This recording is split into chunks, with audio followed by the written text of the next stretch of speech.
Hey, my name is Jace. I'm 25 and I just moved to a quiet suburb outside Portland, Oregon about 3 months ago. The breakup with my ex, Sarah, hit me harder than I let on. We were together for 4 years, college sweethearts, the whole deal. And then one day, she said I wasn't going anywhere with my freelance interior design gig. She wanted someone with a 5 year plan, a corner office, the works. I wanted a life that felt like mine. So I packed my stuff into a beat up Subaru, left the city, and rented a small one-bedroom house with a backyard that backs up to a shared fence line. It's nothing fancy, creaky hardwood floors, a kitchen barely big enough for one, and a coffee maker that's older than my degree. But it's peaceful. Mornings start the same grind: the beans, pour a mug, open my laptop at the kitchen table, and let the soft jazz playlist fill the silence while I sketch mood boards for clients I'll never meet in person. That morning the sun was just creeping through the blinds, painting stripes across the table. I had a deadline for a virtual consultation, a couple in Seattle wanting a cozy, minimalist vibe for their living room. I was halfway through sketching a modular sofa layout when I heard it, a faint, panicked voice from outside. At first I thought it was the neighbor's TV. Then it came again, clearer, coming from the backyard. "Hey, you down there." I set my pencil down, pushed back from the table, and walked to the back door. The yard was small, mostly grass with a few overgrown bushes along the fence. But there, up in the old oak tree that straddled the property line between my place and the house next door, was a woman.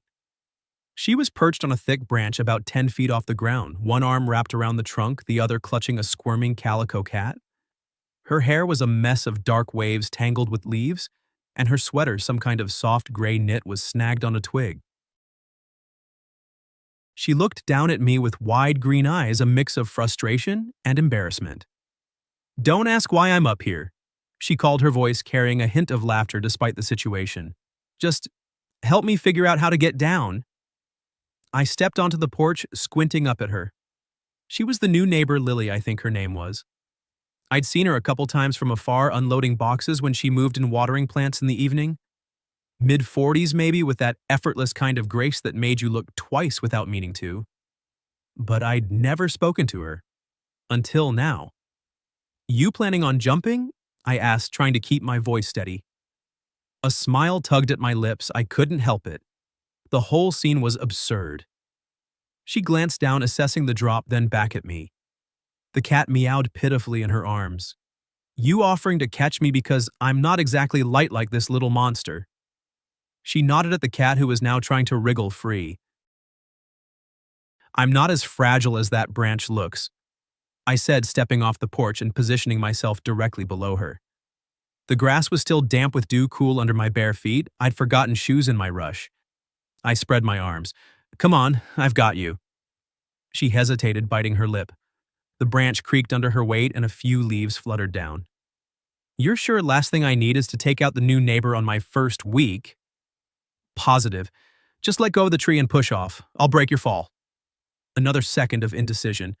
Then, with a deep breath, she shifted her grip on the cat, tucking it securely against her chest, and leaped. Time slowed for those 60 seconds. She dropped straight down, legs, first sweater riding up slightly. I braced, feet planted. She hit me square in the chest, solid but not crushing.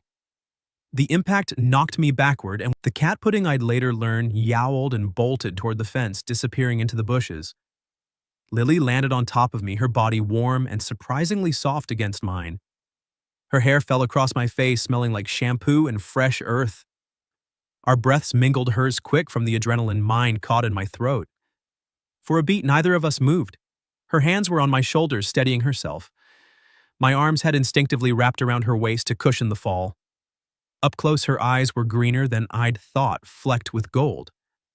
A small scratch marred her cheek from the branch. She stared down at me, lips parted in surprise. "You okay?" I managed my voice, rougher than intended. She blinked, then a slow smile spread across her face. "I think so. Yeah, told you I'd catch you." She laughed, a real unguarded sound that broke the tension. Carefully, she rolled off me and sat up, brushing leaves from her sweater. I sat up, too, heart pounding harder than the fall warranted. The grass was cool against my back, but the spot where she'd been felt strangely empty now. That was not how I planned my morning. she said, standing and offering me a hand. I took it, her grip firm, calloused from what I guessed was gardening, and pulled myself up. Rescuing cats from trees. That's a new one for me, too. She dusted off her jeans. Pudding's a menace. Climbs up, then forgets how to get down. I couldn't just leave him. She glanced toward the fence where the cat had vanished. Though now he's probably plotting his next adventure? I chuckled, rubbing the back of my neck. Well, mission accomplished. Cat saved, neighbor not flattened. Lily turned to me, tilting her head. You're Jace, right from next door. Yeah, and you're Lily. She nodded, a hint of color in her cheeks, not from the fall, I think. Guilty, thanks for the save. I owe you coffee, or she waved a hand, vaguely still, a bit flustered. No need, I said, though the idea lingered. Just glad you're okay. She insisted anyway, her eyes meeting mine with that same warm spark. Seriously, come over later, I make a mean tomato soup. I hesitated, work was calling, but something in her voice made me nod. All right, later. As she headed back to her side of the fence, waving over her shoulder, I stood there a moment longer. The yard felt different now. Quieter but charged. I didn't know it then, but those 60 seconds on the tree and the unplanned tumble after had just shifted everything. The rest of the day blurred past in a haze of sketches and client emails. I kept replaying the fall lily's weight against me, the way her laugh had cut through the morning air, the faint scent of her hair. By 6 o'clock, I'd closed my laptop, changed into a clean flannel shirt, and stood in front of the mirror longer than usual. I told myself it was just dinner. Nothing more. Her house was a mirror image of mine, but flipped, same small porch, same creaky steps. Only hers had flower boxes spilling over with late blooming marigolds and a welcome mat that actually said, welcome. I knocked twice. The door opened almost immediately. Hey, hero Lily, said, stepping aside. She'd changed 2 soft cream sweater jeans rolled at the ankles, bare feet. Her hair was still a little wild, but now it looked intentional. Come in before Pudding decides you're his new climbing post. The inside smelled like garlic and simmering tomatoes. A single bulb over the stove cast a warm glow across mismatched wooden counters. A loaf of bread sat cooling on a rack, and a bottle of red wine half gone stood open beside 2 mismatched glasses. Hope you're not allergic to simple, she said, stirring a pot. Tomato soup, grilled cheese with a twist, and whatever this wine is, I think it's from Trader Joe's. The kitchen was lived in a stack of gardening books, a cat toy shaped like a fish, a chalkboard with a grocery list in looping handwriting. It felt like her. She ladled soup into bowls deep red, flecked with basil, then flipped the sandwiches onto a cutting board. The bread was sourdough, thick with cheddar, and a smear of something spicy. We carried everything to the small table by the window. Outside, the sky had turned lavender. Inside, the light made everything soft. So she started pouring wine, tell me about the guy who catches falling neighbors before breakfast. I laughed, stirring my soup. Not much to tell. Freelance designer, moved here after someone decided I wasn't ambitious enough. I shrugged like it didn't still sting. Figured quiet was better than loud fights. Lily nodded, no pity in her eyes, just recognition. I get that. I taught art for 15 years. High school kids paint everywhere chaos I loved. Then the divorce, the burnout, the what now. So I quit, started a blog about slow living and growing things. Turns out people pay to read about failing at tomatoes. Pudding's mom has a following, I said, grinning. She rolled her eyes. Pudding has a following, I'm just the human who feeds him. She tore a piece of grilled cheese, dipped it in soup. Your turn. Why interior design? I like fixing spaces, I said. Making them feel like home even when they're not. Guess I'm still figuring out my own. We ate in easy silence for a minute, the kind that doesn't need filling. Then she asked, 25 and already a recluse. You sure you're not 40 in disguise? I raised an eyebrow. Says the woman who climbs trees to rescue cats? Touché. She lifted her glass. To bad decisions and good neighbors. We clinked. The wine was conversation, drifted music she liked. Folk I stuck to jazz, the best way to fold a fitted sheet. We disagreed why cats always choose the one person who's allergic.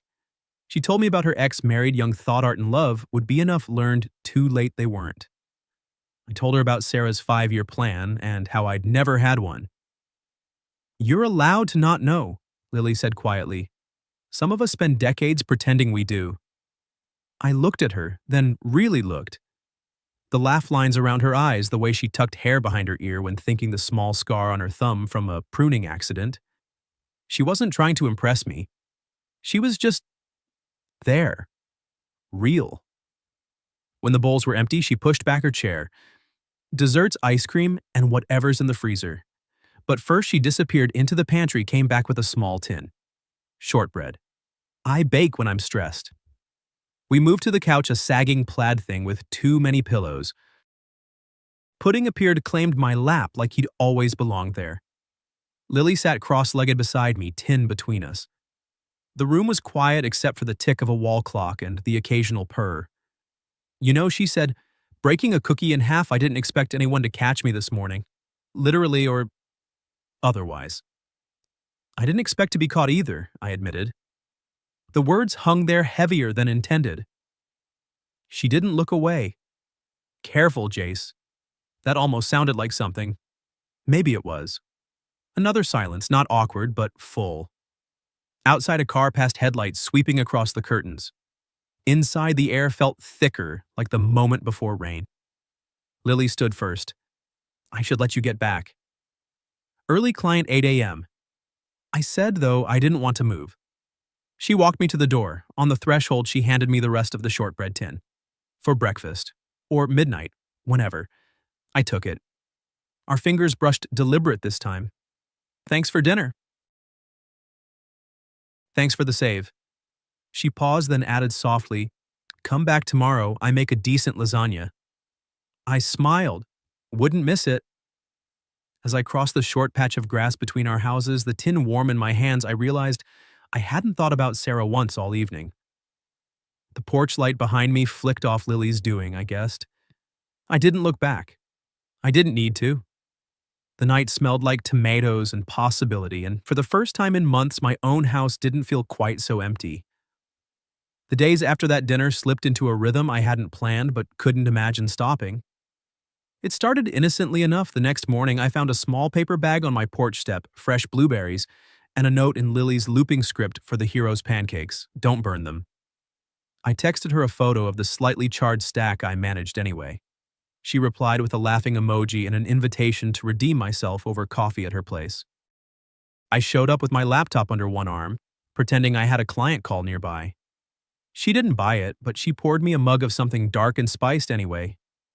We ended up at her kitchen table, me tweaking a mood board, her editing blog photos of heirloom tomatoes, pudding supervised from the windowsill, tail flicking like a metronome. By the end of the week, the visits had names. Morning coffee became garden patrol. She'd point out which basil needed pinching. I'd carry the watering can because the hose was tangled again. Afternoon light was for fixing things. I replaced the flickering bulb over her stove with a warm LED, rewired a wonky outlet, sanded the rough edge of her cutting board. She paid me in slices of zucchini bread, still hot from the oven. Evenings were trickier. I'd tell myself I was just returning a tool dropping off a book she'd mentioned, checking if the new shelf I'd hung was level. But we'd migrate to the back porch, feet on the railing, watching the sky shift from peach to indigo. She taught me how to steep ginger cinnamon tea strong enough to chase away the damp Oregon chill. I showed her how to layer throw pillows so they didn't look like an afterthought. We argued over music, her folk playlists versus my jazz standards, until we compromised on a shared speaker and a playlist titled Compromise and Chaos. Small rituals stacked up like kindling. She started leaving her side gate unlatched. I started keeping a spare mug in her cupboard. Pudding learned my footsteps and met me at the fence with a trill that sounded suspiciously like finally. One Saturday, the sky threatened rain all morning but held off. Lily decided it was the perfect day to repaint the garden shed a soft sage green. I volunteered without thinking. We spread drop cloths, opened paint cans, and turned the radio to an oldies station neither of us admitted to. She wore overalls splattered with years of previous projects. I wore the same flannel from the tree incident, now permanently grass-stained. We painted in companionable silence, brushes stroking in tandem. When she reached for a high corner, I steadied the ladder. When I knelt to cut in the trim, she handed me a fresh brush before I asked. At some point, the clouds won. Rain came down in fat, sudden drops. We scrambled to cover the paint, laughing like kids, and dashed inside with wet hair and green fingerprints. In her kitchen, dripping on the mat, she grabbed 2 towels. I dried my face. She blotted paint from my forearm. Our eyes met in the mirror over the sink, hers crinkled with amusement, mine unreadable, even to me. "You missed a spot," she said, thumb brushing a streak of sage from my cheek. The touch lingered half a second too long. That night I stayed later than usual. We cooked together her famous lasagna, my garlic bread that actually rose this time. We ate on the porch under the string lights she'd hung the week before. Pudding curled between our chairs like a furry chaperone. Conversation meandered her dream of opening a tiny plant shop, my secret wish to design a treehouse that wasn't for kids. When the plates were empty, she leaned back, wine glass dangling from her fingers. "You know," she said, voice low, "I used to think solitude was the same as peace." I waited. "It's not," she finished. "Peace is this. Someone to hand you a paintbrush before you ask. Someone who knows you take your tea with 2 slices of ginger, not 1. I swallowed. I used to think quiet meant empty. She turned to me, then the lights reflecting in her eyes, and now it just means there's room. We didn't kiss. We didn't need to. The air between us had weight texture promise. When I finally stood to leave, she walked me to the gate. The rain had stopped. The air smelled like wet cedar and possibility. At the threshold, she pressed something into my hand, a key. Small brass attached to a tiny wooden tag carved with a cat silhouette. For the side gate, she said simply, "So, you don't have to climb the fence when pudding locks you out." I closed my fingers around it. "I'll try not to lose it." "You won't," she said, and the certainty in her voice settled something deep in my chest. The next morning, I used the key for the first time. She was in the garden, kneeling in the dirt, humming off-key to whatever was playing in her earbuds. When she saw me, she pulled one bud out, smiled like sunrise. "Coffee's on," she called, "and the basil needs a trim. Think you can handle both?" I pocketed the key, rolled up my sleeves, and stepped through the gate. The hinge didn't creak anymore. I'd oiled it 2 days ago. Another small fix in a growing list. Days turned into weeks. The rain came down in sheets that Thursday, the kind of Oregon downpour that turned the backyard into a shallow lake and made the oak tree groan like it remembered every storm it had ever weathered.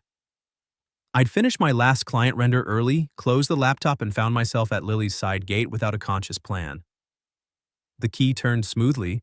The latch clicked like it had been waiting for me. Her house was dark. No porch light, no glow from the kitchen window, no pudding weaving figure eights around my ankles. I knocked once, twice. Nothing. A prickle of unease crawled up my spine. The last time she'd been out of a sight this long, she'd been 10 feet up a tree with a cat and a bad plan. I tried her phone straight to voicemail. Another knock louder. Still nothing. I circled the house boots, squelching in the mud. The garden shed door hung open. Paint cans were stacked neatly, but her rain jacket was missing from the hook.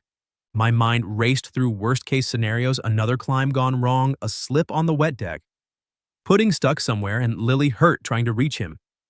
I even checked the oak empty branches, swaying like loose teeth.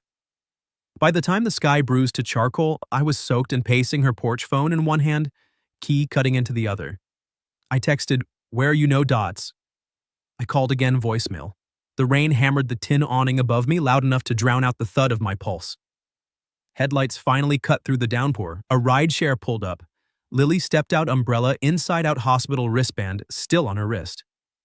She looked smaller than I'd ever seen, her hair plastered to her cheeks, eyes red-rimmed, shoulders folded in like she was carrying something heavier than the overnight bag slung across her body. She saw me and stopped on the bottom step. Water streamed off her jacket. "Jace?" I thought my voice cracked. I swallowed. I thought something happened. Again. She climbed the steps slowly, each footfall deliberate. Up close, the exhaustion was carved into every line of her face. "My mom," she said, barely above the rain. "Stroke. Mild, they think. She's stable, but I had to be there. Relief and guilt hit me at once. Why didn't you call? I didn't want to drag you into it. She attempted a smile. It didn't reach her eyes. You've got deadlines. A life. I took the bag from her shoulder without asking. Come inside. She didn't argue. The house felt colder than the storm. I flicked on the stove light, set the kettle, found the ginger cinnamon tin by muscle memory. Lily leaned against the counter, arms wrapped around herself. Pudding appeared, meowed once, then curled at her feet like a silent question mark. I handed her a mug. Steam curled between us. Talk to me. She stared into the tea.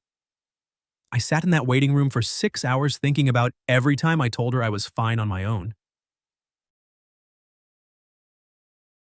Every holiday I skipped because I was busy with the blog. Every time I thought distance was the same as strength. Her voice fractured. I thought I'd lose her before I got the chance to say I wasn't fine. That I'd built this whole life to prove I didn't need anyone, and tonight it felt hollow. The words hung there, raw and trembling. I set my mug down, stepped closer. You're not hollow. She looked up, eyes glassy. You don't know that. I know the woman who climbs trees for a cat she swears she doesn't even like. Who leaves blueberries on a stranger's step because she noticed he was out. Who taught me how to fold a fitted sheet like it's an act of rebellion. I reached out slow enough for her to pull away. She didn't. My fingers brushed the damp hair from her forehead. You're the least hollow person I've ever met. A tear slipped free. She didn't wipe it. I'm scared, Jace. Scared of needing. Scared of losing. Scared this, she gestured between us, is another thing I'll ruin by holding too tight or letting go too soon. I took her hand. Her fingers were ice. Then don't hold. Don't let go. Just stand here with me. She searched my face like she was looking for the catch. Finding none, she stepped forward, hesitant then, all at once. Her forehead rested against my collarbone. I wrapped my arms around her, careful like she might still bolt. She didn't. She trembled, then settled, the weight of the day seeping out in shaky breaths against my shirt. We stood under the dim stove, light rain drumming the roof, pudding purring at our feet. Minutes or hours, I couldn't tell. When she finally pulled back, her eyes were clearer. You still willing to catch me, she whispered. Anytime you jump. She gave a watery laugh. I'm not jumping tonight. Good. Because I'm not letting go. We didn't kiss. We didn't need to. The space between us had shrunk to the width of a heartbeat, and that was enough. I made her change into dry clothes. Heated leftover lasagna sat with her on the couch until the tea was cold, and her breathing evened out against my shoulder. When she dozed off, I carried the mugs to the sink, tucked a blanket around her, and stayed curled in the armchair across from her, watching the rise and fall of her chest like it was the only deadline that mattered. Outside, the storm softened to a steady patter. Inside, the house felt less like hers or mine and more like ours, tentative, uncharted, but undeniably real. The week after the storm passed in a hush of small, deliberate acts. Lily's mom came home from the hospital with a walker and a stubborn streak. Lily drove the hour to Portland every other day, returning with grocery bags and stories about her mother's insistence on watering her own African violets. I kept the garden alive in her absence, trimmed the basil, staked the tomatoes, left pudding, extra treats so he wouldn't sulk. When she came back, the porch light was always on, the kettle always ready. One Saturday, the sky stayed clear long enough for real work. Lily decided the backyard needed a proper seating area, somewhere to drink tea without balancing on the porch rail. I sketched a simple bench on graph paper cedar planks, low back wide enough for two and a cat. She approved with a nod and a fresh loaf of rosemary bread. We built it together. I cut the wood in my driveway. She sanded the edges smooth in hers. Sawdust coated our shoes. Laughter coated the air. Pudding supervised from the lowest branch of the oak tail, flicking like a metronome. By dusk, the bench sat in the middle of the garden, centered between two climbing roses just starting to bud. That evening, we carried out mugs of ginger cinnamon tea and a plate of shortbread. The bench creaked under our combined weight, but held. Lily tucked her legs beneath her sweater sleeves, pulled over her hands. I sat close enough that our knees touched, no accident. Big change, I said, nodding at the new addition. She traced the grain of the wood with one finger. Room for two. If they want. Pudding chose that moment to leap from the tree landing between us with a triumphant chirp. He circled twice, then flopped across both our laps like a living scarf. Lily laughed the sound lighter than it had been since the hospital. I scratched behind his ears. Guess he approves. He's a tough critic, she said. Doesn't share lap space with just anyone. The sun dipped behind the fence, painting everything gold. Crickets started their nightly chorus. We sipped in silence, the kind that had grown familiar and safe. I used to think I said eventually that living alone meant I'd never have to explain myself. No, Lily turned her head, resting it against the back of the bench. And now I think explaining yourself to the right person isn't a burden. It's a privilege. She studied me for a long moment. I used to think trust was a risk I couldn't afford again. After the divorce, after every promise that turned into a goodbye. Her voice softened. But then someone showed up with blueberries and a terrible pancake photo. And kept showing up. I set my mug on the ground, shifted to face her fully. I'm still here. I know. She reached out, fingers brushing the scar on my knuckle from the table saw. And I'm still scared. But the good kind. The kind that means something matters. Pudding yawned, stretched, and resettled with his head on my thigh paws on hers. Neither of us moved to dislodge him. I don't have a 5-year plan, I said. Good. I don't want one. She smiled, small, real. I just want mornings with burnt pancakes and evenings on this bench, if that's enough. It's more than enough. The light faded to indigo.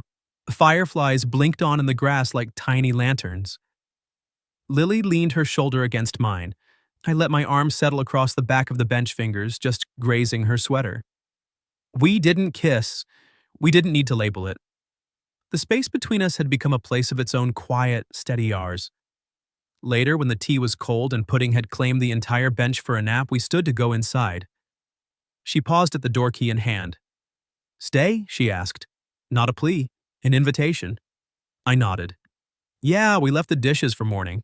The porch light stayed on habit now. Inside the house smelled like cedar shavings and tomato sauce and something new, possibility measured in shared mugs and matching footsteps. Some stories don't end with fireworks or grand gestures. They end with a bench built for two. A cat who refuses to choose sides, and two people who learned that catching someone doesn't always mean stopping their fall. It can mean walking beside them after they land. What did Jace and Lily's story teach you about second chances? Share your thoughts below. And if you're ready for more quiet love in unexpected places, hit subscribe. We'll keep building benches together.